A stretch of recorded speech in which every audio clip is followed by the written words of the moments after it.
Thanks very much, Alex. Thanks for that very efficient introduction, and thanks for organizing this extremely welcome meeting. In the days when we used to give talks in person, I would have handouts. So there is a handout for this talk, which you can access either by going to the link that is there on the screen, bit.ly/COVID-19 week, or by scanning the QR code that's on the screen. I also find with these online talks that a lot of the discussion inevitably seems to happen by email afterwards. So my email address is on that handout if you want to send me any questions about the talk, j.birch2@lse.ac.uk. So an often heard line from lockdown critics is that no government has carried out a cost-benefit analysis of a lockdown.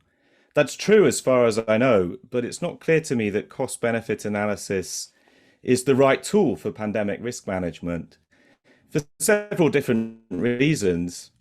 First of which is the problem of severe scientific uncertainty or excessively wide probability ranges. The UK's scientific advisors, the Scientific Advisory Group for Emergencies, SAGE, have throughout the pandemic refused to use the term forecast. They refuse to use terms like central projection. They don't think the data, particularly in the early stages, they had about the epidemiology of the COVID-19 virus supported those sort of terms. Cost-benefit analysis is intrinsically about evaluating options in a common currency and weighting them by their probabilities. But if you can't reasonably put precise probabilities in, you're unlikely to get unambiguous recommendations out. You also have the problem of varying attitudes towards risk. The cost-benefit analysis tends to make an assumption of risk neutrality. It assumes that to be risk averse or risk seeking is not reasonable. I don't think that's necessarily true, and I think pandemics are a context in which departures from risk neutrality sometimes play out, that faced with a choice between 12 weeks of shielding or exposure to a virus that actually has the same expected utility, a lot of people might well choose the risk averse option of the 12 weeks of shielding. Others would be risk seeking. There's no way to actually incorporate those departures from risk neutrality within a cost-benefit analysis in a non-controversial way. There are technical ways to try and do it, but there's no way out of making a substantive assumption about what attitudes towards risk are normatively appropriate and which are not. And then in addition, there's also problems of value conflict and incommensurability. I'm very skeptical of the idea that there's a genuine common currency in which one can weigh the disvalue of educational losses to children, for example, against the value of human lives that might be saved by closing schools. It seems to me normatively inappropriate to try and reduce those things to a single common currency. An attractive idea that's been gaining a lot of ground in various different countries around the world is that maybe the precautionary principle is in some sense the alternative we need for thinking about the risks posed by pandemics, where a commitment to the precautionary principle is written into law, but a proper definition of the precautionary principle is not, leading to a huge body of case law about how to interpret it.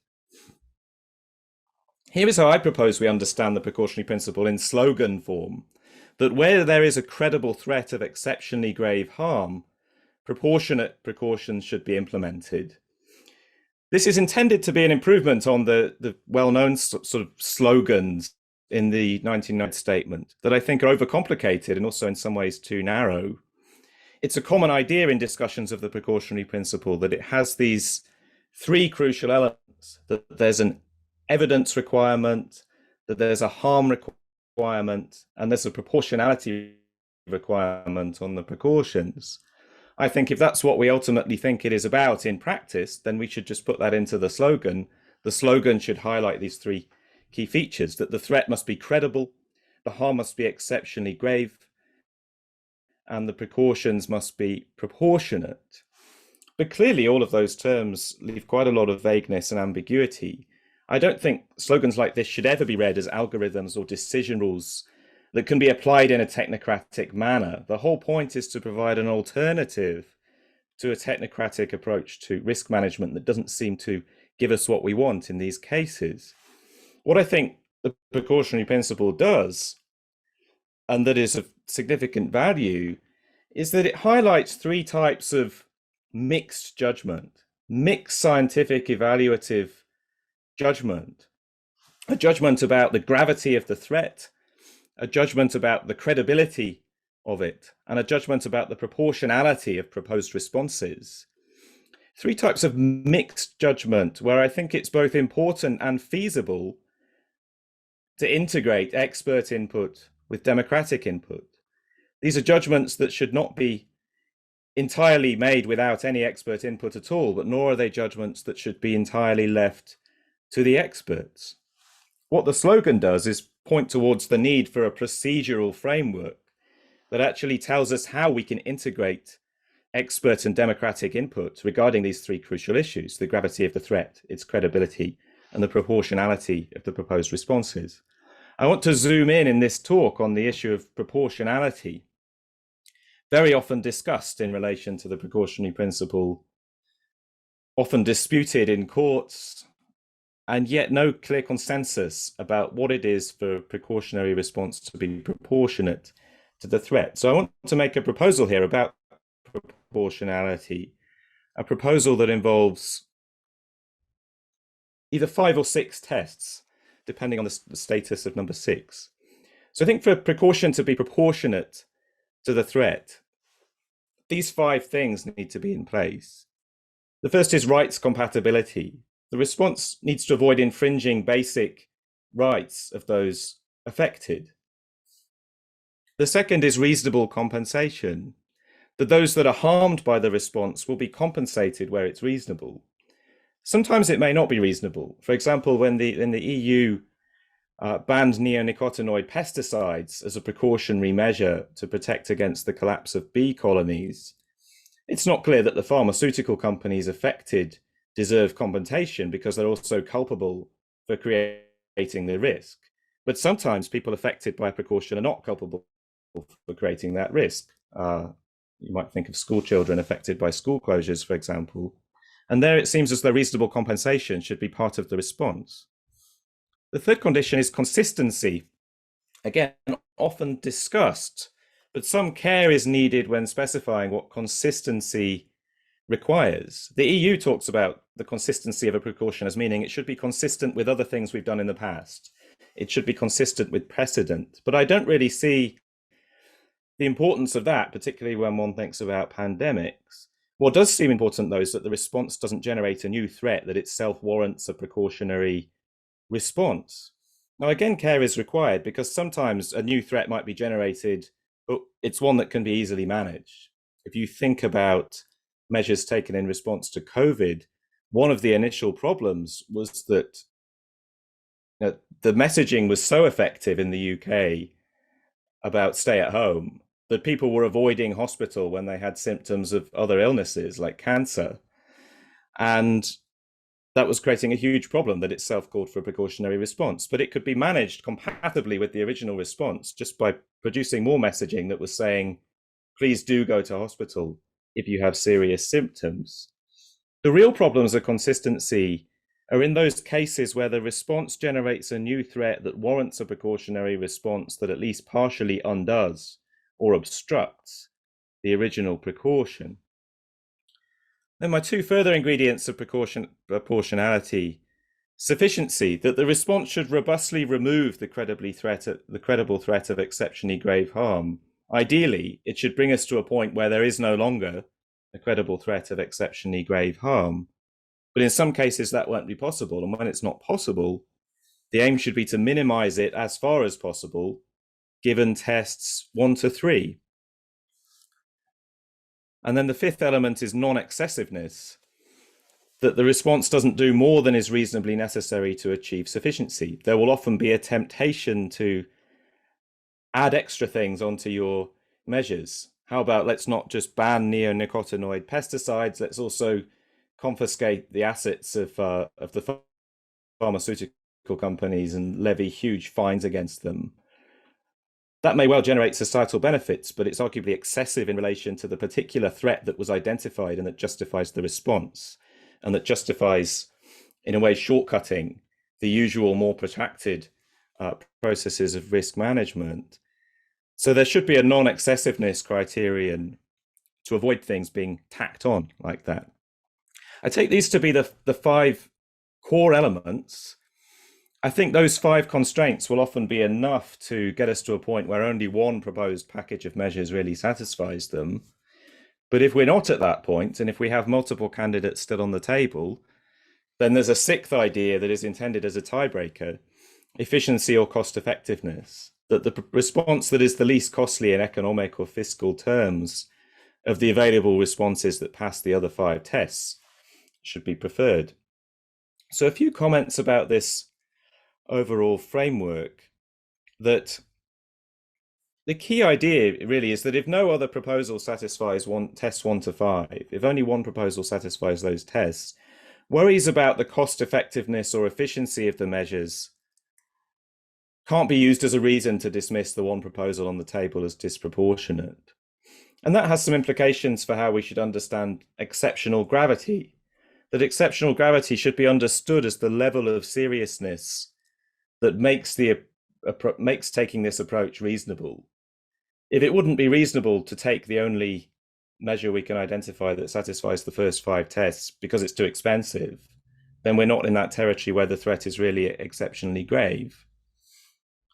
There's also the question of who decides, because what I see the precautionary principle as doing is introducing several vague thresholds, and vague in the sense of imprecise, that it's imprecise whether a threat is credible, whether or not it's exceptionally grave, and whether or not the response is proportionate in the sense I've just outlined. What we need is not to pretend that there's an algorithm that can settle these questions, but rather to have a process for integrating expert input and democratic input to settle them. What I would ideally like to see is citizens or assemblies, or what Ellen Landemore in her recent book Open Democracy calls mini publics, that in this type of situation would meet virtually and that would be tasked with evaluating gravity, credibility, and proportionality. Statistically representative assemblies of about 200 to 300 randomly selected citizens, tasked with debating the questions that I've just posed in discussion with scientific experts, legal experts, and ethicists. That's not something that exists at the moment. In the absence of such a framework, I think it would still help for the existing committees like COBRA in the UK to be thinking about those questions of proportionality that I've just raised. But it's not ideal because the democratic input is extremely indirect. What would be better is to have even more direct democratic input through things like citizens' assemblies. And a note on how this proposal compares to Daniel Steele's in his rightly influential book, Philosophy and the Precautionary Principle. He emphasizes the importance of proportionality, but it articulates it in terms of only two conditions: consistency and efficiency. Admittedly, he defines both of those in a slightly broader way than I have here, but I think two constraints are not enough by themselves. I think if you just have those two constraints, you may well end up with precautions that are in some sense excessive or insufficient or rights incompatible or not reasonably compensated, counting as proportionate. So I don't think any of those five core tests are redundant. I think they're all actually needed to properly constrain what is a proportionate response. So let's think about that framework now in relation to COVID-19. My aim in doing this is not to defend any particular measure as proportionate or disproportionate. I could give my opinions on that, but it wouldn't really be in the spirit of the whole thing, which is about these are the questions we should be settling democratically.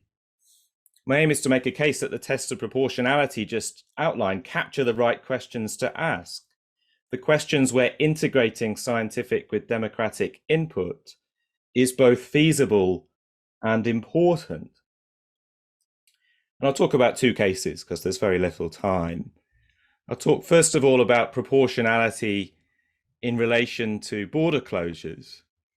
That this is a very particularly striking in relation to Australia, New Zealand, and Taiwan that closed their borders very swiftly on around 19th of March 2020 and brought in hotel quarantine for all entrants. In February, the UK's advisory body, SAGE, had described the idea of stopping flights as draconian. I don't see that as an evaluatively neutral term. I think in describing it as draconian, they're suggesting it's excessive, that it would be disproportionate. Australia, New Zealand, and Taiwan all disagreed with that, and they got some very positive results from it. I think the case of COVID-19 is one in which there is a good, prima facie case for the proportionality of border closures, provided the conditions of quarantine don't violate anyone's basic rights and provided those harmed are reasonably compensated. Now, the right to return to your own country is a basic human right. That's recognized around the world, but it's one that, in theory at least, is preserved by these border closures.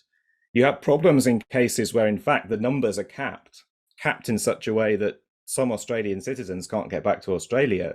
That's a genuine problem and a genuine reason to think the measure might be disproportionate, one where democratic input seems important.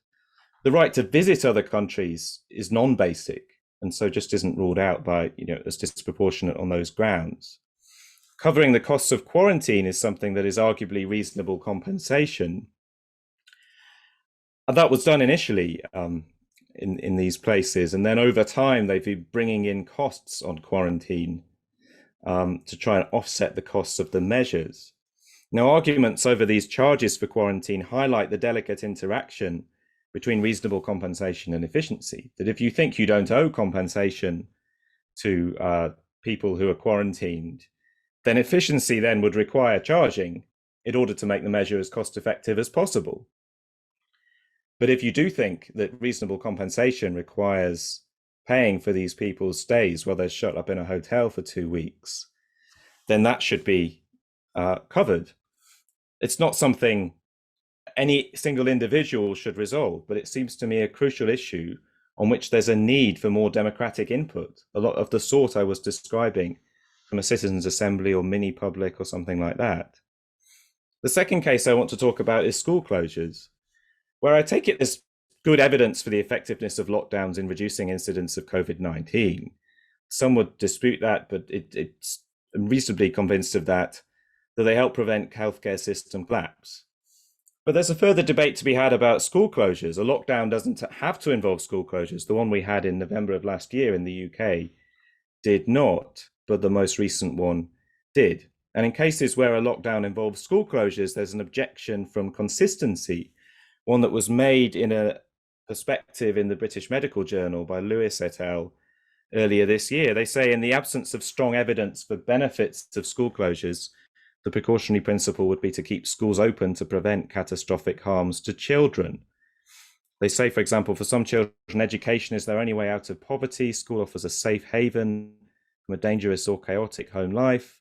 Learning loss, reduced social interaction, isolation, reduced exercise, increased mental health problems, potential for increased abuse, exploitation, and neglect are associated with school closures.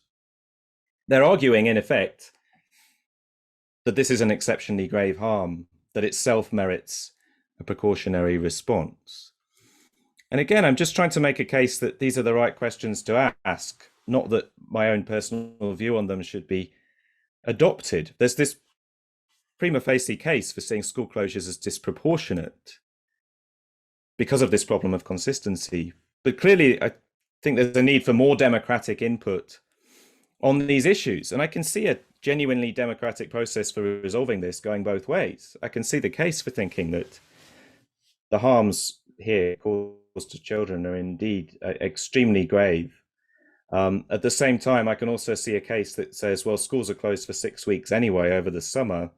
We don't normally see that kind of school closure as presenting an exceptionally grave harm requiring a precautionary response. So as long as the closures are on the order of about 6 weeks or so, here they were more like 12 weeks, perhaps that could be justified. What I would like to see is a more democratic process for resolving the issue. Perhaps as an aside, a general lesson we can take from the case of COVID-19 is that it often seems like the later you leave your response, the harder it becomes to respond proportionately. And I think that's a potential lesson to bear in mind when we think about the future and future pandemics. That I see the precautionary principle as being attractive in that context too. That before COVID-19, countries around the world had identified pandemic influenza as the gravest threat they faced. That threat hasn't gone away just because we've been having a pandemic of a different respiratory virus. Some highly pathogenic flu strains, particularly H5N1, thought to have a fatality rate of approximately 60% based on the several hundred occasions they've infected humans. Some people say, well, if it was that dangerous, you wouldn't get asymptomatic cases and it would be easier to contain. But you can imagine something that has a fatality rate of about 5%, 10%, still having lots of asymptomatic cases, still being impossible to contain.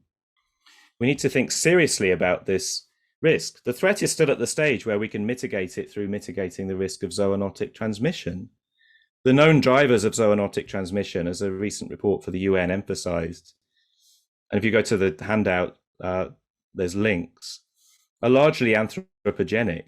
They're things like the demand for meat, intensive farming of animals, the wildlife trade, farming of wild species, and habitat destruction. I think precautions taken at this stage have the potential to achieve proportionality far more easily than the precautions we'd have to take after there was sustained human-to-human transmission. And that after COVID-19, there should be a step change in the way we think about precautions taken in relation to these risks.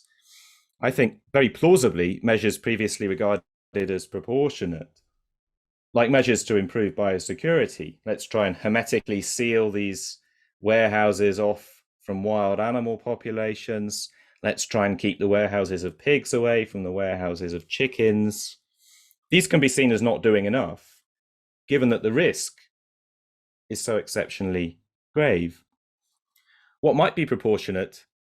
Well, I think on the table should be attempts to ban all trade in wildlife for any purpose. China did bring in a ban last year, but it didn't cover uses other than food. Banning live animal markets, farming of wild species for any purpose, phasing out of intensive farming of animals and ending the massive subsidies of this industry, and incentivizing the changes in diet that would be needed to reduce absolute demand for meat. Now, these are proposals. I'm not sort of legislating and saying we must do all those things. They're the sort of things I would advocate for, though, if there was something like a citizens' assembly or mini public that was dedicated to trying to work out what we're going to do to manage the risk of future pandemics. And what I think is that we should have something like that. We need to have good procedures for integrating democratic input with expert input on these issues. And I think such an assembly, if it were to happen, might well end up endorsing some of those measures.